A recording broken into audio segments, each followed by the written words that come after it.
அனைவருக்கும் வணக்கம். இன்றைய பதிவில் நம்ம பார்க்குற முக்கியமான விஷயம் என்னென்னா, முந்திரி சாகுபடியில் இந்த காலத்தில் இந்த வெயிலில் தேயிலை கொசு அப்படிங்கிற ஒரு பூச்சியோட தாக்கத்தால் அந்த பூவெல்லாம் கருகின நிலைமையும், புதிதாக வந்த கொழுந்தெல்லாம் சுருங்கி போன ஒரு நிலைமையும், அதே மாதிரி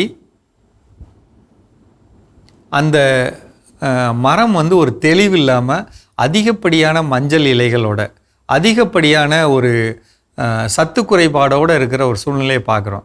இதோட விளைவு அதோடைய முந்திரி பழம் முறையாக வராமையும், அதோடைய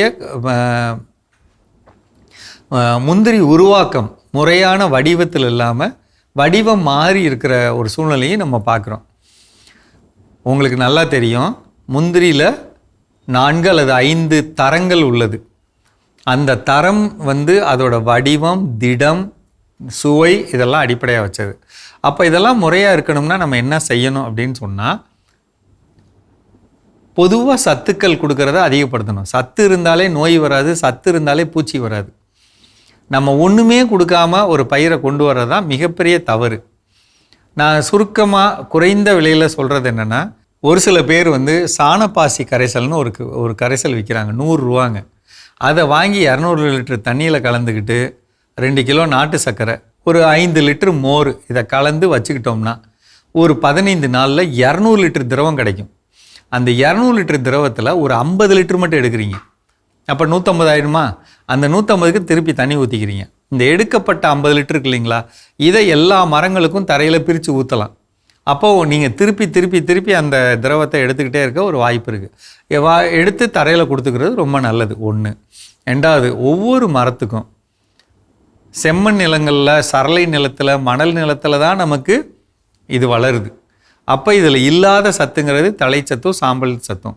அப்போ இதுக்கு என்ன பண்ணணும், மரத்தோட உள்பகுதியில், மரத்தோட வேர்கள் இருக்கக்கூடிய ஒரு மரத்துலேருந்து ஒரு 10 அடி தூரத்தில் கிழக்கு மேற்கு வடக்கு தெற்கு குழி எடுத்து அதில் சாம்பல் சாணம் போட்டு தண்ணி கொடுக்கலாம். அல்லது போட்டு வைக்கலாம். மழை பெய்கிறப்ப மானாவாரியாக இருந்தால் கூட மழை பெய்தா அந்த இடத்துல தண்ணி கிடைக்கும், நல்லா வருங்கிற எண்ணத்தோடு கொடுக்கலாம். இது சத்துக்கு. அப்போ நான் சாணப்பாசி கரைசல் சொல்கிறேன், சாம்பல் சொல்கிறேன், சாணம் சொல்கிறேன். இந்த 3 நீங்கள் எளிமையாக கொடுக்கலாம்.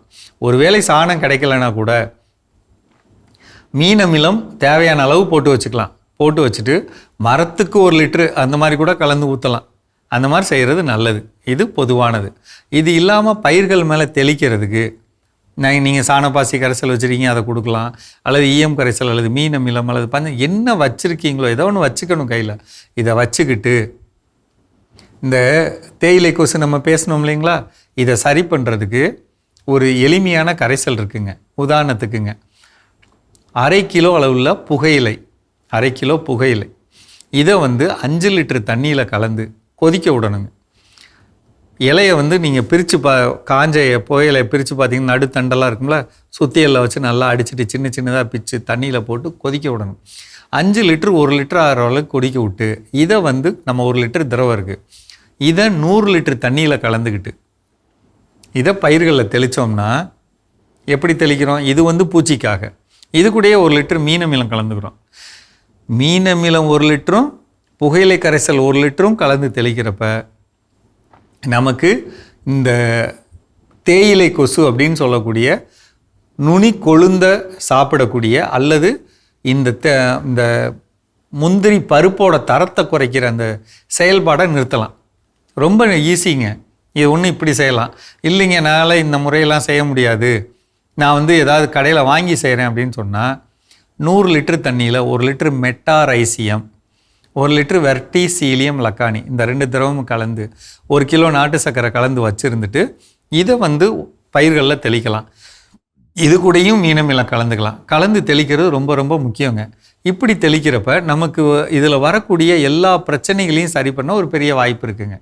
இப்போ நமக்கு இந்த தேயிலை கொசுவை நிறுத்துறது, நல்ல சத்துக்கள் வைக்கிறது, முந்திரியில் ஒரு நல்ல விளைச்சல் கிடைக்க வாய்ப்பு இருக்குது. எந்த மரம்லாம் சரியில்லாமல் இருக்கோ அதுக்கெல்லாம் ரொம்ப முக்கியத்துவம் கொடுத்து பண்ணணுங்க.